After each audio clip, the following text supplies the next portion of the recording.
Hello, welcome. Today we're going to be breaking down episode 6 of This Is Going to Hurt from a real doctor's perspective.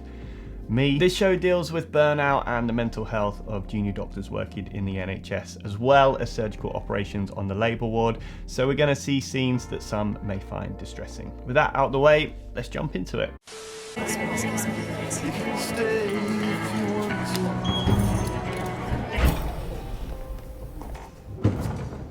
The beds are Californian with a breathable 12-zone mattress, balcony, dressing area, office suite and waterfall shower.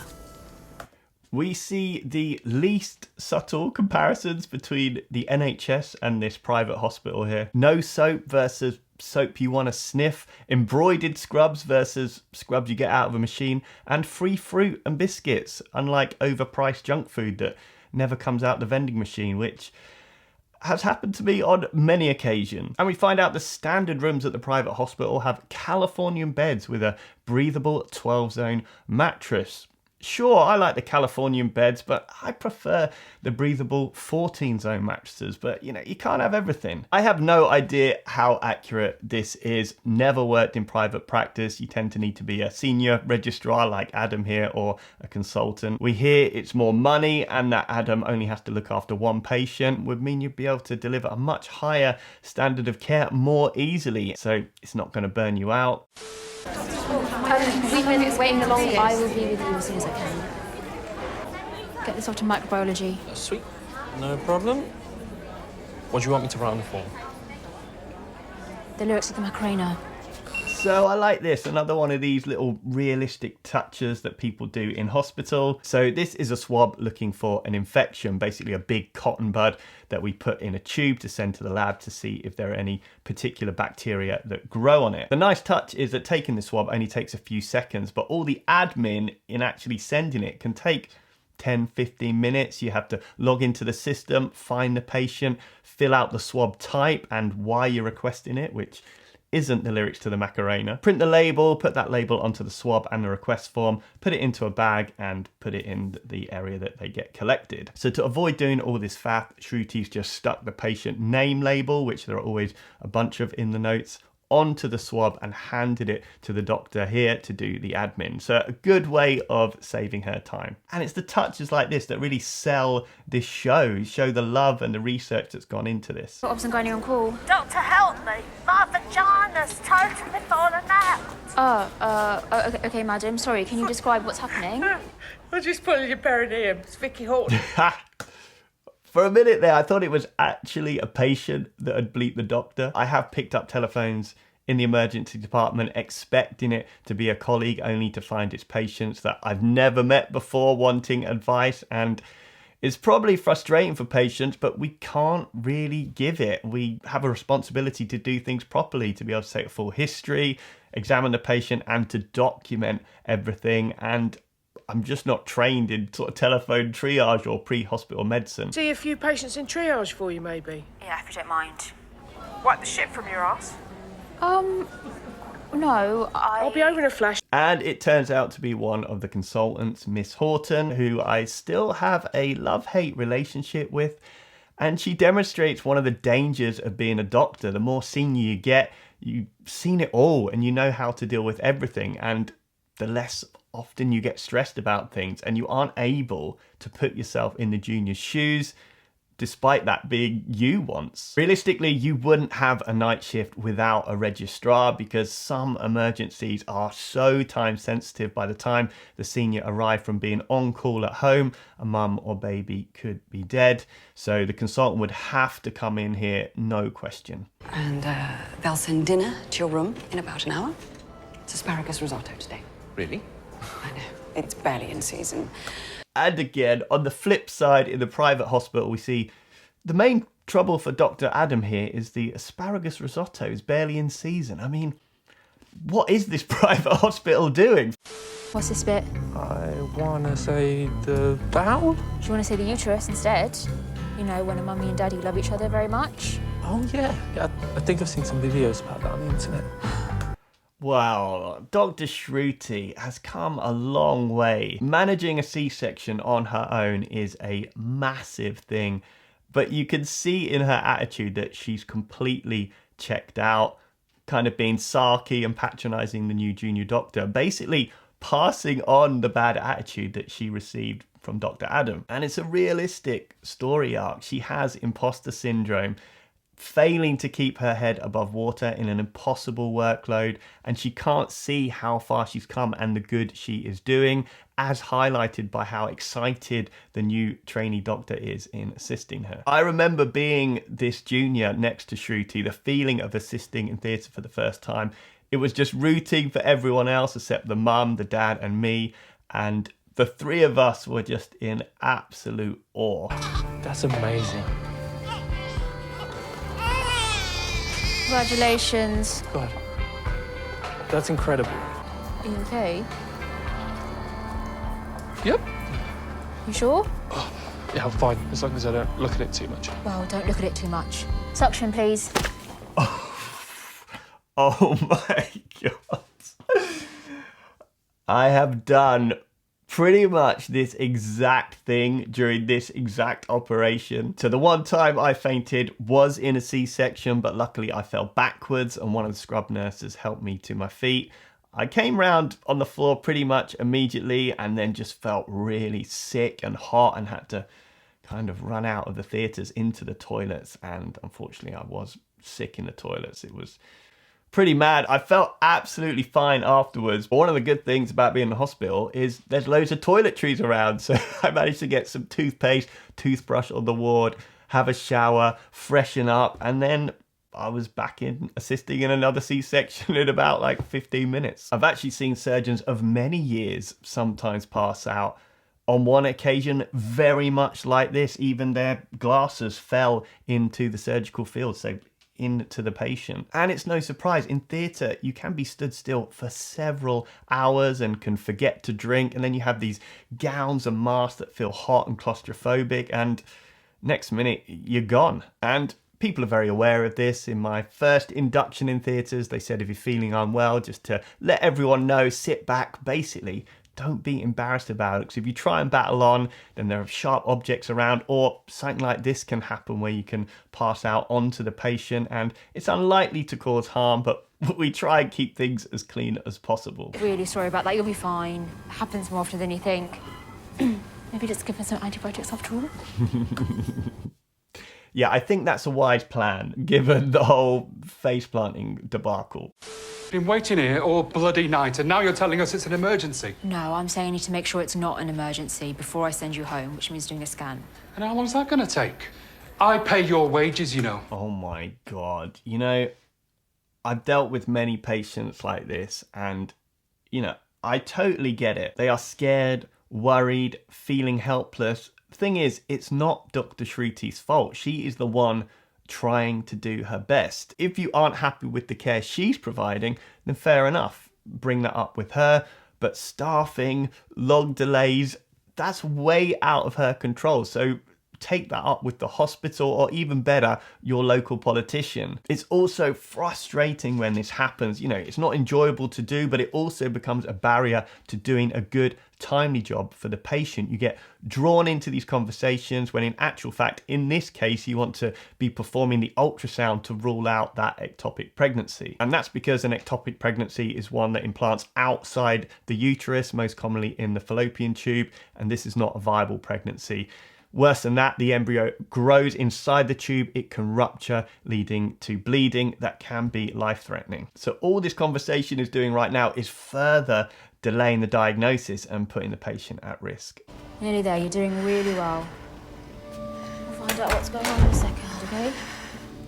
It's usually all looked up this time of night, but there's an ultrasound machine for you. This is so painful to watch as the patient is being walked to the scanner. She should have had a fast ultrasound scan in A&E to rule out any blood from a rupture, then at least take her down in a wheelchair. And have they even got IV access into her at the moment? This is an example of a cognitive bias that Dr. Shruti has.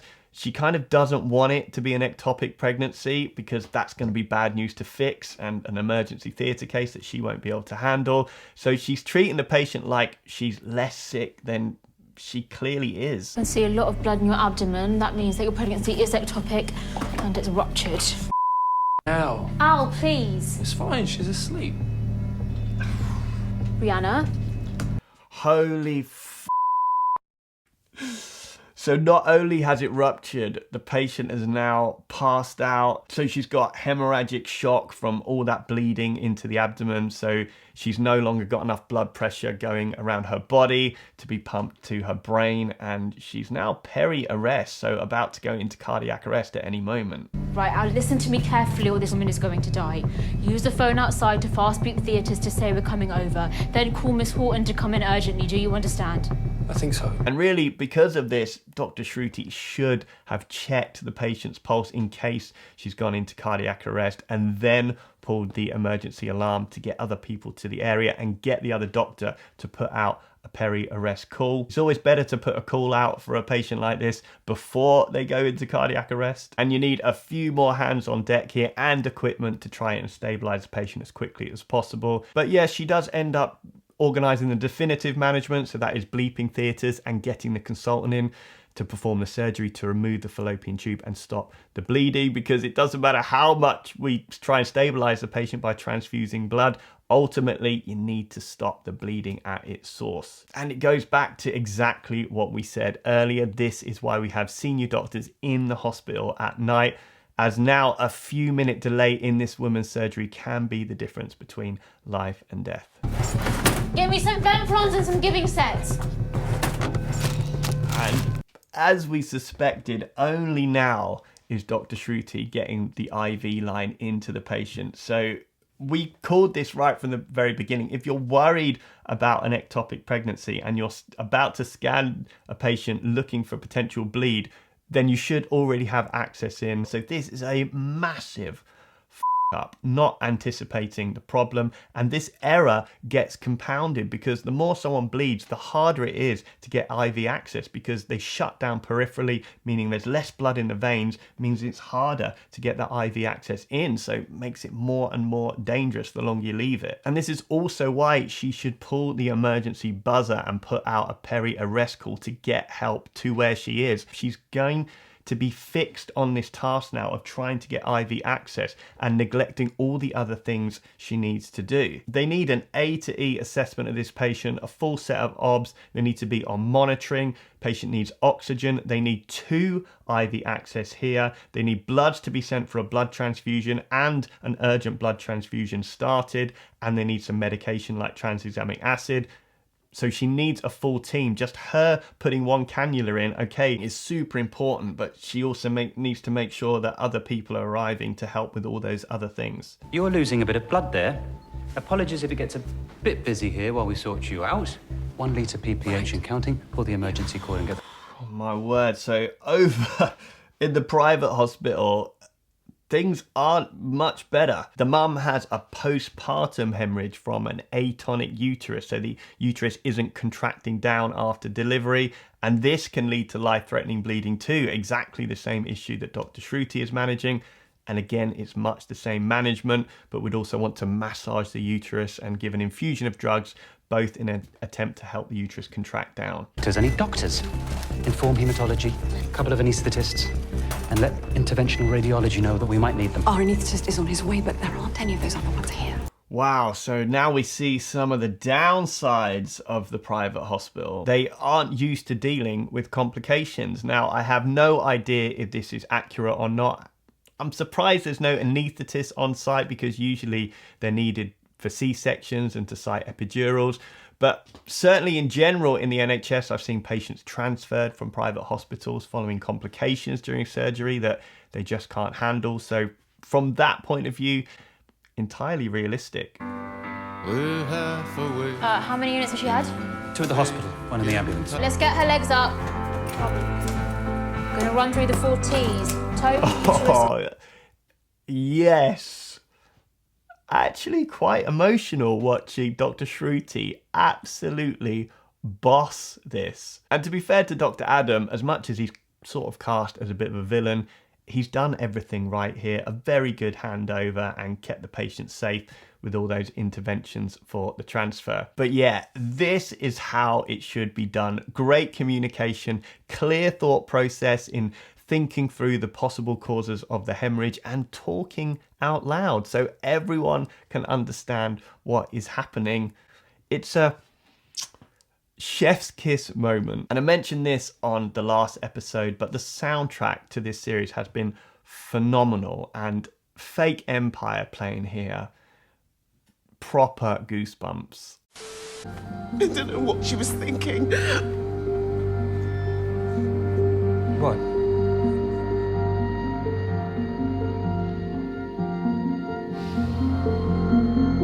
And this episode ends with the tragic and heartbreaking news that Dr. Shruti has taken her own life.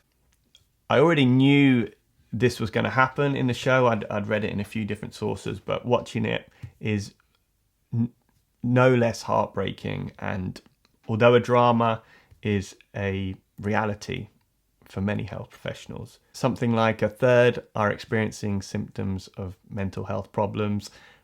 With that, suicide rates are higher than the general population. And I'd be surprised if you spoke to a healthcare professional if they didn't know someone that had had these thoughts or even actually had ended up killing themselves. Certainly something that, you know, I can relate to. I've had colleagues that have been in these, you know, positions before, and people that have sadly died as a result of these problems. And I think it's both surprising and not surprising to the general public. Firstly, you picture doctors and nurses and everyone in the NHS as heroes, there to help you, all-knowing, self-sacrificing, and got all our lives worked out. With that comes an assumption that going through these journeys with patients in challenging and understaffed environments is just water off a duck's back. And then you see a show like this, which I've said a few times is really a highlights reel of the worst days, but nevertheless days that do happen, and you can understand the impacts on our mental health. And the impact on a ward when something like this happens is astronomical. Given the challenging environment, so much of what we do is run on goodwill and supporting each other, and you are a family. So a death in any way, but particularly someone taking their own life, just sucks everything out of you. I'm going to leave some links below to charities such as Mind and the Samaritans for anyone who is struggling themselves, or if you are concerned about someone you know. So there you go, and I feel like I've been punched in the gut watching those last few scenes, but super important to cover these topics and within a healthcare setting too. And overall as well, the storytelling has been a masterpiece. I hope you have found my breakdown interesting. One more episode in the series, so I wonder where they're going to take it now, but yeah, definitely going to cover it on this show just to round off the whole series. Thanks again for all your support on the channel, and if you could like and subscribe, that would help me out a lot. I hope you're all well, and I'll be back soon.